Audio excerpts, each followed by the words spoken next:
आज की जो स्टोरी है वो थोड़ी सी डिफरेंट होने वाली है क्योंकि आज की जो कहानी है वो ऐसे दो भाइयों की कहानी है जिसमें कि वो दोनों भाई बिना किसी वीज़ा पासपोर्ट के हवाई जहाज़ के टायरों पर लटक कर दिल्ली से इंग्लैंड पहुंचने चले थे। और सबसे ज़्यादा हैरानी की बात तो ये है कि 40,000 फीट की ऊंचाई हो और -60 डिग्री टेम्परेचर हो। तो क्या ऐसा पॉसिबल है कि इतने कम टेम्परेचर में कोई इंसान जिंदा बच जाए? आइए इन दोनों भाइयों की पूरी कहानी के बारे में जानते हैं कि क्या कहानी रही भारत से लंदन तक की। तो चलिए शुरू करते हैं कहानी को। मेरा नाम है राकेश और आपका बहुत बहुत स्वागत है मेरे इस चैनल पर। 1990 के दशक की बात है।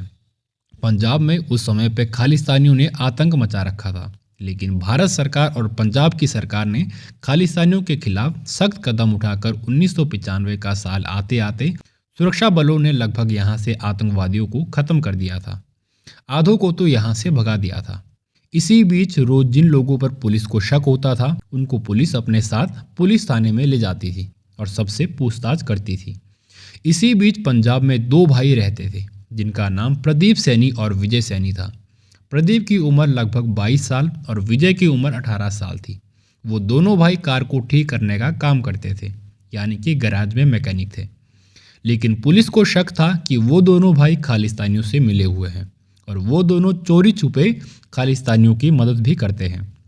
इस बेस पर उन दोनों भाइयों से पुलिस बार बार पूछताछ करती थी, जिससे वो दोनों परेशान हो गए थे। लेकिन पुलिस कहाँ चुप बैठने वाली थी। उन्होंने लगातार उनसे पूछताछ जारी रखी। उन्हें बार बार इंटरोगेशन सेंटर लाया जाता था, यानी कि दोनों से पूछताछ की जाती थी। इससे दोनों भाई काफ़ी परेशान हो गए थे और वो दोनों इस झंझट से छुटकारा पाना चाहते थे। ऐसे में उन दोनों भाइयों ने आपस में सलाह मशवरा करके एक प्लान बनाया। उन्होंने सोचा कि क्यों ना हम इस देश को ही छोड़कर चले जाते हैं और फिर रोज़ रोज़ पुलिस थाने के चक्कर भी नहीं काटने पड़ेंगे। आपने आमतौर पर सुना ही होगा कि पंजाब में हर दूसरे तीसरे घर का कोई ना कोई आदमी विदेश में ज़रूर रहता है। इसलिए उन्होंने भी अपने जान पहचान के लोगों से बात करके लंदन में बात कर ली थी। लंदन में शायद उनका कोई करीबी रहता था, तो उन दोनों का प्लान तो बिल्कुल रेडी था।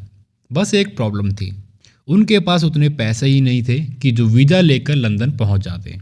ना ही उनके पास कोई पासपोर्ट था। उनके पास सिर्फ एक जज्बा था जाने का, जो कि उनको हार नहीं मानने दे रहा था। ऐसे में दोनों भाइयों ने एक तस्कर से संपर्क किया। अगर आप तस्कर के बारे में नहीं जानते हैं तो मैं आपको बता देता हूं कि तस्कर उसे कहते हैं जो गैर कानूनी तरीके से लोगों को विदेश में भेजता है, यानी कि बिना किसी वीज़ा पासपोर्ट के दूसरे देशों में तस्कर का भेजने का काम होता है। तो जब उन दोनों भाइयों का कॉन्ट्रैक्ट उस तस्कर से हुआ तो उसने पैसों की डिमांड रखी और उन दोनों भाइयों ने बिना कुछ सोचे समझे उस तस्कर को 150 पाउंड की रकम दे दी। उसने दोनों भाइयों को बताया कि वो प्लेन के लगेज सेक्शन में उन दोनों को छुपाकर लंदन भेज देगा, यानी कि जहां पर प्लेन में लोगों का सामान रखा होता है वहां पर उस तस्कर की सेटिंग है। वहां पर वो उन दोनों भाइयों को सामान के साथ ही अंदर भिजवा देगा।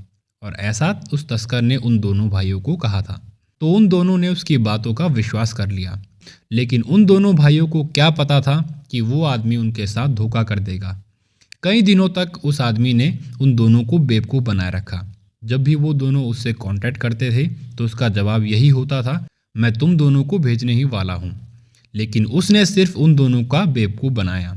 तो जब उन दोनों को पता लग गया था धीरे धीरे, तो उन्होंने सोचा कि क्यों ना अब हम खुद ही ट्राई करें, क्योंकि दूसरों के ऊपर तो उन दोनों ने विश्वास कर लिया था और वो दोनों धोखा भी खा चुके थे।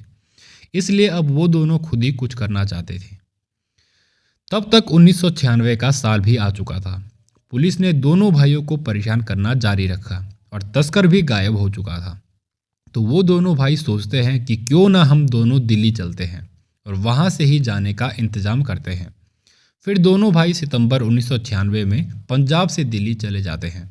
दोनों भाई दिल्ली के इंदिरा गांधी इंटरनेशनल एयरपोर्ट का निरीक्षण करना शुरू कर देते हैं, यानी कि किस तरह से अंदर जांच होती है, कैसे प्लेन लैंड होता है और कैसे उड़ता है, और प्लेन में बिना पासपोर्ट के अंदर जाया भी जा सकता है या फिर नहीं।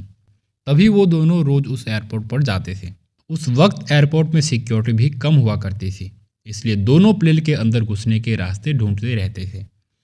अगले 10 दिनों तक दोनों ने एयरपोर्ट को अच्छे तरीके से देख लिया कि कैसे अंदर घुसना है और प्लेन के अंदर क्या क्या हरकत होती है। वो सब उन्होंने कुछ दिनों तक देखा। फिर अक्टूबर 1996 की रात को वो दोनों एयरपोर्ट में घुसे। उन्होंने लंदन जाने वाले प्लेन को वहाँ पर ढूंढा तो उन्हें वहाँ पर ब्रिटिश एयरवेज का प्लेन दिखा। उन्होंने सब कुछ जांचने के बाद देखा कि अंदर हम किसी भी हालत में नहीं जा सकते हैं। उन्होंने प्लेन के अंदर लगेज और पैसेंजर के घुसने का इंतजार किया। द सन की एक रिपोर्ट के मुताबिक जब प्लेन टेक ऑफ के लिए तैयार था तो उन दोनों के पास कुछ समय पहले उस तस्कर ने भी ये बात बताई थी कि प्लेन के लैंडिंग गियर के अंदर एक आदमी के छिपने की जगह होती है। तो उन दोनों भाइयों ने सोचा कि क्यों ना हम दोनों अलग अलग दो लैंडिंग गियर में छुप जाते हैं। किसी को कानो कान खबर नहीं हुई जब वो दोनों भाई लैंडिंग गियर में छुपे, लेकिन उन दोनों ने सिर्फ बैठने तक का ही सोचा था। ये नहीं सोचा था जब प्लेन इतनी ऊंचाई पर उड़ेगा तो तापमान शून्य में चला जाएगा। प्लेन टेक ऑफ हुआ और बादलों के अंदर निकल गया। अब उन दोनों को 10 घंटे तक उसी लैंडिंग गियर में छुपे रहना था। दोनों ने उस समय नॉर्मल कपड़े पहने हुए थे। उनके पास कोई स्वेटर या जैकेट नहीं थी जिससे वो थोड़ा बहुत ठंड से बच पाते। ब्रिटिश एयरवेज का ये प्लेन 40,000 फीट की ऊंचाई पर तेज गति से चल रहा था और टेम्परेचर भी काफ़ी ज़्यादा लो था, जिससे ऑक्सीजन की कमी लगातार बनी हुई थी, क्योंकि जितना ज़्यादा ऊंचाई पर हम जाएंगे उतनी ही ऑक्सीजन की कमी होने लगती है। और वो दोनों एक दूसरे से बात तक नहीं कर सकते थे क्योंकि इंजन का शोर इतना ज़्यादा था और इतने शोर में कोई कैसे किसी की आवाज़ सुन सकता है। इससे दोनों के कान के पर्दे फटने लगे थे। दोनों काफ़ी डरने लगे। उन्हें लगा कि अब तो मौत पक्की है, क्योंकि इतनी ऊंचाई पर और ऊपर से -60 डिग्री टेम्परेचर था। लेकिन एक समय पर उन दोनों की बॉडी ने काम करना बंद कर दिया, क्योंकि जो आदमी अपने होश हवास में होगा वो तो इतनी ठंड में जिंदा ही नहीं बच सकता, क्योंकि -60 डिग्री टेम्परेचर में आदमी के शरीर का बर्फ बन जाता है। जब 10 घंटे पूरे होने वाले थे तो प्लेन हेथरो एयरपोर्ट में उतरा। तो सबसे पहले लगेज स्टाफ सामान उतारने पहुंचा। वहां पर उन्होंने एक आदमी के नीचे गिरने की आवाज़ सुनी। प्लेन के पास पहुंचते ही उन्होंने प्रदीप को अधमरी हालत में पाया। उसकी बॉडी बिल्कुल भी काम नहीं कर रही थी। ऐसा लग रहा था कि मानो वो पैरालाइज हो चुका है।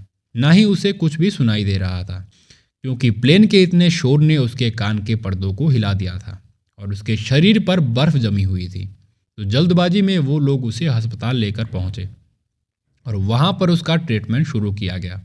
जब 4 दिनों के बाद उसे होश आया तो सबसे पहले उसने अपने भाई विजय के बारे में पूछा।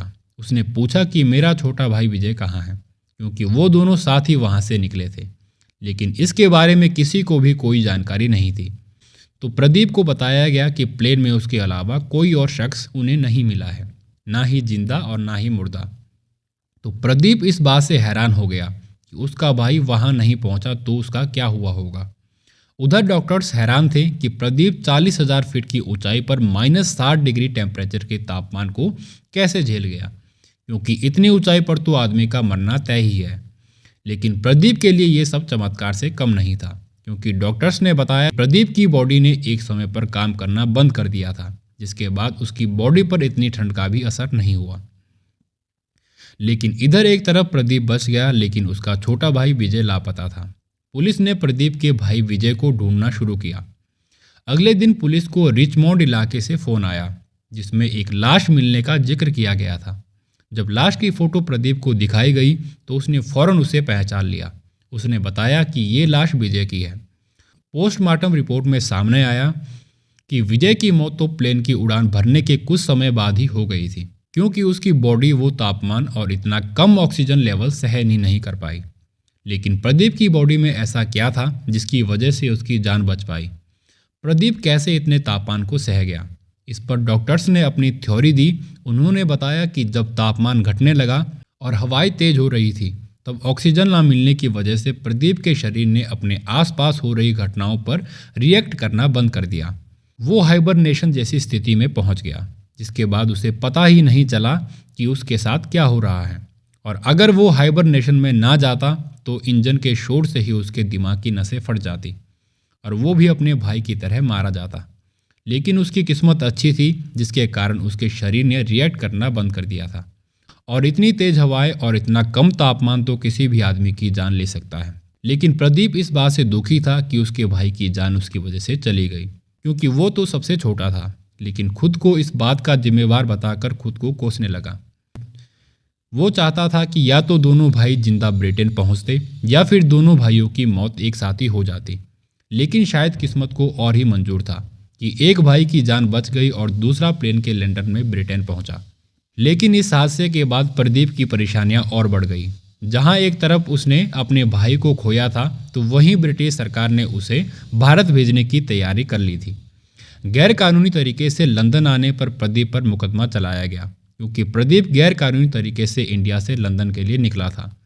लेकिन प्रदीप ने वहां की कोर्ट से ये माफ़ी मांगते हुए कहा कि वापस मुझे इंडिया मत भेजिए, वहां पर पहले से ही मेरी मरने लायक हालत हो चुकी थी, इसलिए तो मैं वहां से भी भागकर यहाँ पर आया हूँ।